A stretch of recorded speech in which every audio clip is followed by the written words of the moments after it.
Noite infeliz. Capítulo 8. As portas da sala do trono de Herodes enfim se abriram, e Baltazar foi conduzido para dentro, para conhecer sua punição, o capitão Pedro orgulhosamente liderando o caminho. A sala do trono era tão simétrica e retangular como o restante do palácio, com as portas em uma extremidade e o trono na outra, de modo a fazer com que os hóspedes caminhassem à distância máxima, garantindo o maior efeito dramático. Mas, ao contrário do paraíso exuberante que tinha visto lá fora, Baltazar achou seu interior frio e monótono. Colunas de pedra alinhavam-se dos dois lados da passagem estreita.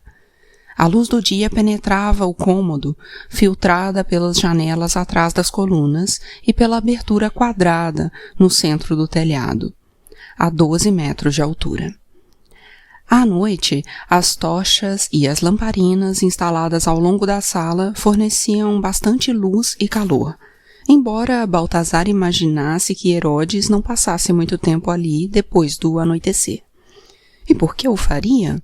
Com todo um palácio do prazer esperando do outro lado do pátio?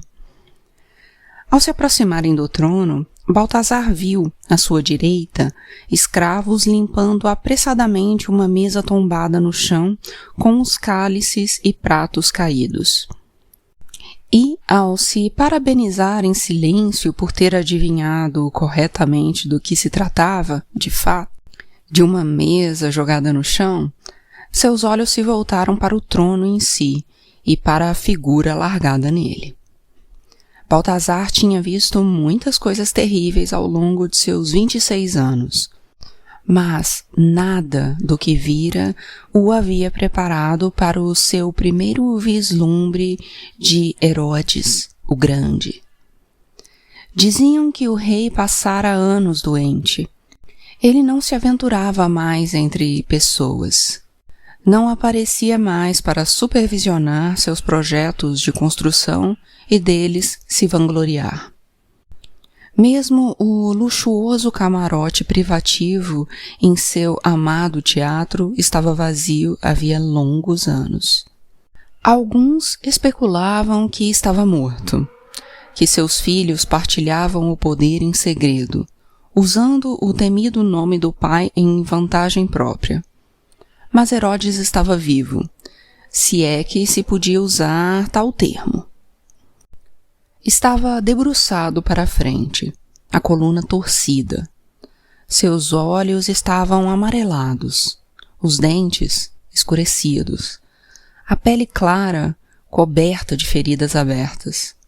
Os olhos e as bochechas encovados mal pareciam fortes o suficiente para suportar o peso de sua barba rala e grisalha, e as vestes pendiam de seu corpo como lençóis em um varal. Aquele era o eminente Herodes? Aquele homem pequeno e enrugado? Aquele farrapo? Aquele era o rei da Judéia? Ele se parecia menos o homem que reconstruíra Jerusalém do que um dos leprosos que mendigavam cegamente por suas ruas. Em contraste, o trono era grandioso, o assento de mármore branco adornado com detalhes em ouro. Mas embora tivesse sido projetado para inspirar temor, só serviu para fazer com que o minúsculo homem sentado nele parecesse ainda menor. Pedro deu um passo à frente, o capacete de capitão debaixo do braço. Bateu os calcanhares e, exatamente como havia ensaiado durante todo o caminho desde Betel, se dirigiu ao rei. Eminente Herodes, é uma honra vos apresentar o fã... Já sei, disse Herodes acenando com a mão. Saia. Baltazar viu o rosto de Pedro murchar ao perceber que estava sendo posto de lado. Podia ver seus sonhos de promoções, escravos e dinheiro desmoronando diante dos olhos do capitão. Quase fazia estar ali valer a pena. Enquanto Pedro se afastava, amuado, Herodes examinava Baltazar lá de seu trono.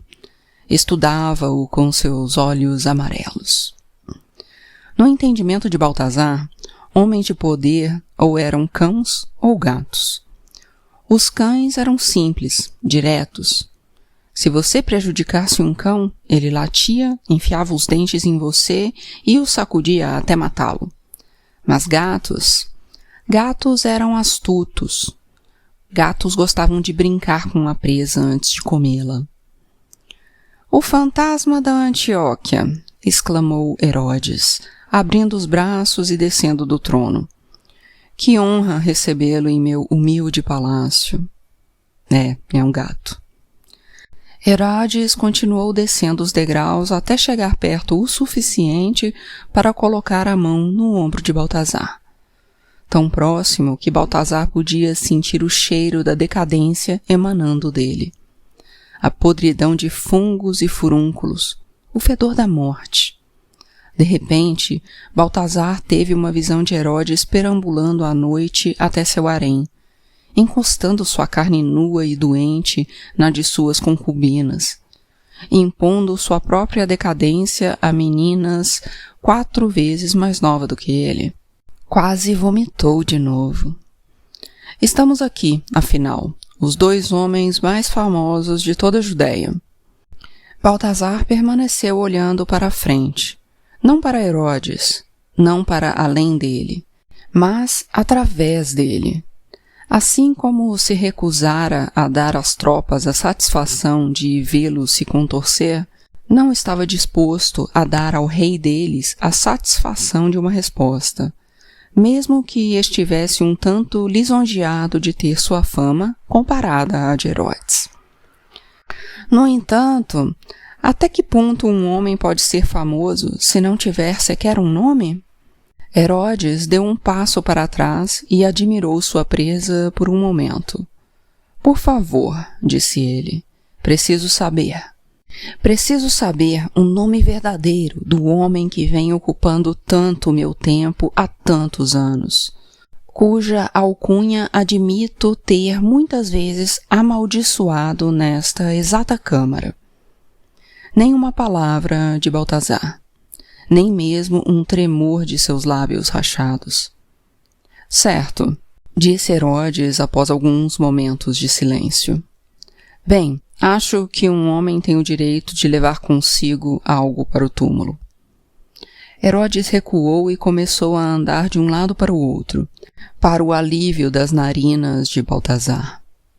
Sabe, continuou ele, alguns de meus conselheiros dizem que eu deveria executá-lo imediatamente.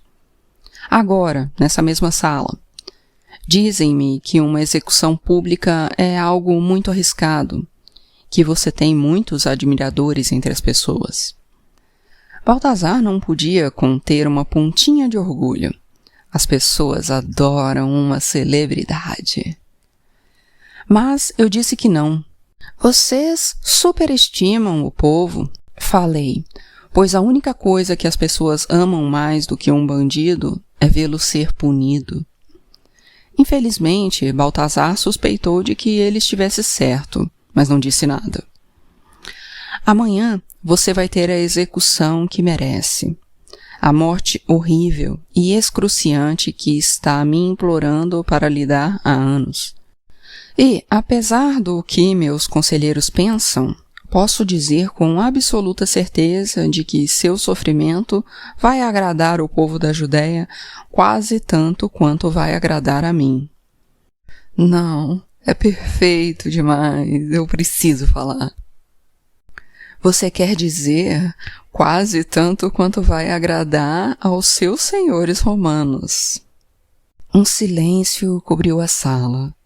Baltazar viu os sacerdotes de Herodes trocando olhares nervosos. Lá vem o soco em meu rosto insolente, embora eu duvide de que esse aí tenha tanta força quanto o capitão. Mas Herodes apenas caiu na gargalhada, seus dentes podres expostos, seu mau hálito agredindo mais uma vez os sentidos de Baltazar. Está vendo? Disse Herodes. É exatamente isso que eu esperava que você dissesse. Essa é uma resposta digna do fantasma da Antioquia. E, antes mesmo de começar, a conversa estava encerrada. Herodes virou-se e, devagar, subiu com dificuldade os degraus até o seu trono. Seus conselheiros adiantaram-se com os assuntos a serem tratados em seguida, e Baltazar foi levado para fora do mesmo jeito que entrara. O rei era um homem ocupado.